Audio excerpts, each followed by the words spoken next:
İmam Bukhari bunu rivayet ediyor. Ne diyor ki? Yani Allahu Teala'nın bizim ihtiyacı var mı bizim aç kalmamıza? Hayır. Allahu Teala diyor kurbanlarınıza ihtiyacım yoktur hacde kestiğiniz. O etler Allah Teala'ya gitmez. Kanları da gelmez. Ne gelir? Takvanız. Siz yapıyorsunuz sizin için bir avantajdır. Açlık, susuzluk Allah Teala istemiyor bir kul aç susuz kalsın ama takva.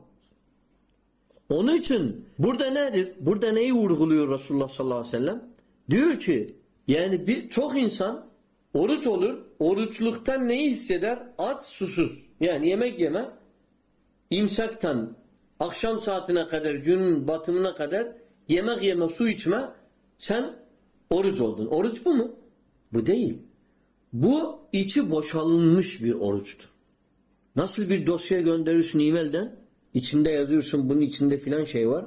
Ama dosyayı açıyorsun boştur. Evet üzerinde yazıyor. Ama içi boş. Bu oruçsa içi boştur. Resulullah diyor ki eğer kimse kötü, fahiş kavulleri ve amelleri bırakmadıkça Allah-u Teala'nın onun açlığına, susuzluğuna ihtiyacı yoktur. Korkunç bir şey. Demek ki bizim dediğimiz iç başta dediğimize dönüyoruz. Nedir?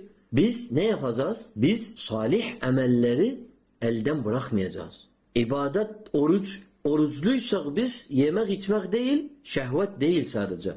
Bunun detaylarını da kaldıracağız ortadan. Yani gözümüz, dilimiz, kulağımız, elimiz, ayağımız, bütün azalarımız ne olması lazım? Oruç olması lazım.